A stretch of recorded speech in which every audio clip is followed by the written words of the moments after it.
perlihatkan pada siapapun. Alla yaraha ahad fala yuriyannaha. Qultu fa idza kana ahaduna khalian, bagaimana kalau dia dalam keadaan sendiri, seorang laki-laki sendiri? Qal fallahu ahaqqu an yustahya minhu. Hubayyan Nabi sallallahu alaihi wasallam yanbaghi an yustatar hadal khulwah umuman. Jadi lebih baik kalau bisa tidak terbuka auratnya, ditutup lebih bagus. Tapi tadi ada istisna, dibolehkan kalau seandainya dengan istri dengan budak sahaya. Dia bertanya sahabi ini bagaimana kalau keadaan sendirian. Tapi fallah ahaqqu an yustahya bin. Karena Allah melihat, mestinya Anda lebih malu karena ada yang melihat, yaitu Allah Azza wa Jalla. Fa bayyana Nabi, maka itu ayam bagi al-istitar hal al-khulwah umuman. Jadi lebih bagus tidak kelihatan auratnya untuk keadaan umum. Di sini ya kawan, kadang-kadang ini dinamakan ihsan. Al-ihsan. Antum tahu kan? Pertama seorang muslim, terus kalau lebih tinggi yaitu mukmin, jadi lebih tinggi adalah ihsan. Jadi kalau Anda ditanyain, Anda seorang muslim, langsung ya. Anda seorang mukmin, mudah-mudahan. Tapi kalau ihsan, wallahu alam. Tinggi sekali ihsan. Sebab kalau mukmin harus beriman dengan yang 6 itu, rukun yang 6. Tapi kalau ihsan, ya ini tadi tidak membuka auratnya, karena Allah itu melihat dari atas. Jadi ihsan itu definisi atau artinya anta abudullah kana katarah wa illam takun tarah fa innahu yarak.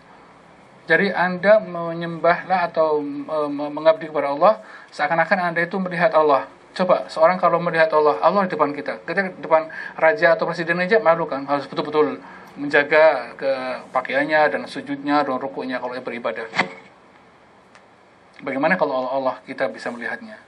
Tapi walaupun fa'illam takun tarah, memang kita tidak melihat Allah, tapi sebenarnya fa'innahu yarak, bahwa Allah itu melihat.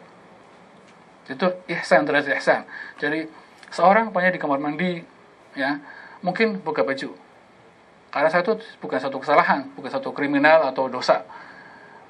Kamar mandi kan tidak ada orang. Tapi ada beberapa para sahabat sampai karena malu dengan Allah Azza wa Jalla menaruh anduk di atas atau ketat kumas atau di atas satu helai kain di atas kepalanya karena malu. Ada Allah. Ada yang sampai mandinya sampai bongkok. Ada juga yang mandi dengan pakaian baju tipis dan digosok dari luar. Bayangkan. Itu ihsan. Kalau antum sudah kalau orang semacam kayak gitu, derajatnya sudah ihsan. Mustahil mengerjakan dosa. Benar nggak? Dia sendirian, nggak ada orang. Lagi orang di kamar mandi ya teranjang biasa, bukan dosa. Tapi mereka itu orang-orang yang mahsinin ini ihsan, itu malu sama Allah. Itu tidak berbuat salah, malu. Bagaimana kalau mau berbuat salah? Orang sekarang tidak lihat ada orang tidak kenal apa enggak ini di negeri lain berbuat dosa. Ada orang, maaf ya, untuk contoh aja. Bapaknya orang di negerinya malu, ada tetangga, atau takut punya bapaknya atau siapa yang dikenal gitu. Nggak pantas. Tapi kalau di negeri lain nggak ada orang, berbuat seenaknya. Itu bukan muhsin. Sebab Tuhan yang ada di tempat Anda, di lokasi yang ada orang yang dikenal, juga Tuhan akan melihat di tempat yang tidak ada orang yang dikenal.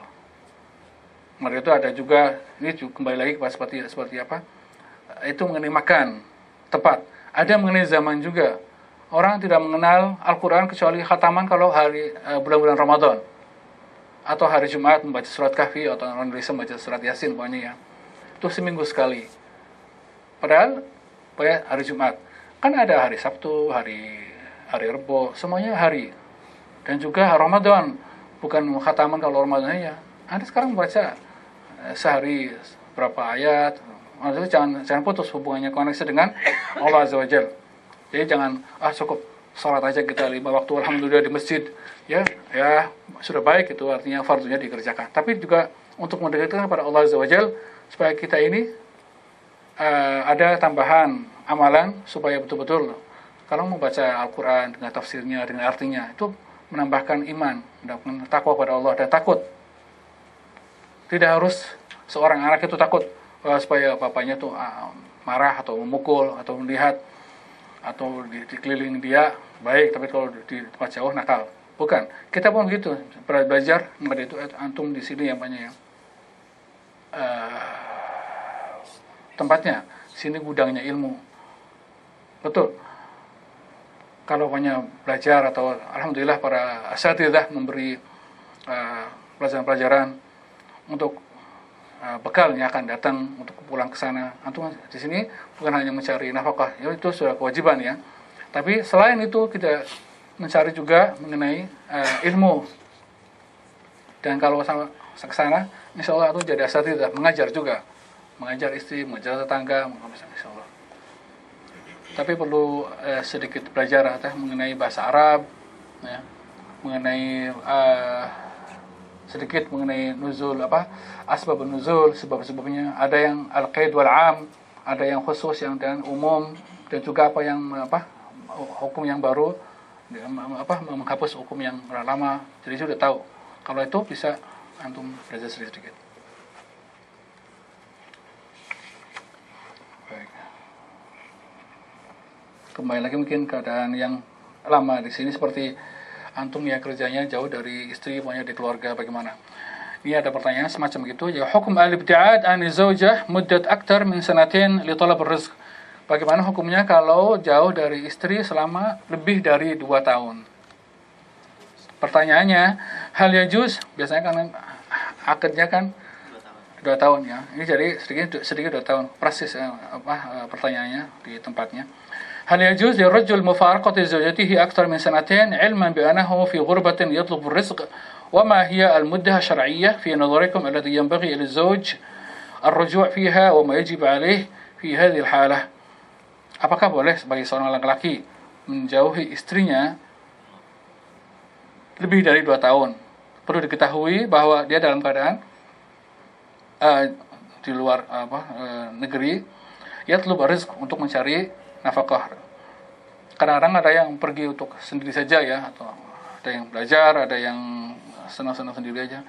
Tapi jumlah artinya 2 tahun itu muddah atau waktu yang 2 tahun, apakah di dalam syariah fi nadharikum alladhi yanbaghi lizawj ar-ruju', apakah harus pulang selama 2 tahun itu untuk kembali ke istrinya atau bagaimana? Jawabannya oleh Syekh bin Utsaimin, al-wajib 'ala az-zawj an yu'ashira zawjatahu bil ma'ruf. Diwajibkan bagi atas seorang laki-laki harus menggauli atau berhubungan baik dengan istrinya. Qala ta'ala wa 'ashiruhunna bil ma'ruf, supaya menggauli mereka dengan baik. Wa haqqul 'ishrah haq wajib 'ala zawj zawjatihi wa 'ala zawj li zawjiha, bahwa berhubungan, sini mengatakan al-'ishrah. Ishrah bisa saja hubungan biasa, tapi bisa juga hubungan batin. Itu adalah kewajiban seorang laki-laki pada istrinya, juga istri pada laki-laki. Anahu la yaghib al-insan ala zawjihi muddah tawilah, tidak boleh lebih dari waktu yang panjang.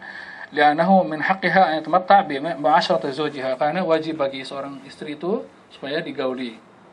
Kama yatamatta' huwa bi mu'asharatiha, begitu pula kewajiban seorang perempuan atau istri untuk laki-lakinya. Walakin idza radiyat bi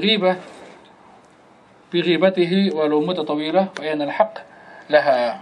Tapi seandainya dia mengizinkan, aslinya mengizinkan, itu adalah haknya dia. La yulhaq az-zawj haraj, berarti suami tadi tidak berdosa. Haraj artinya tidak berdosa kalau diketahui dan diizini pergi jauh dan selama lebih dari 2 tahun.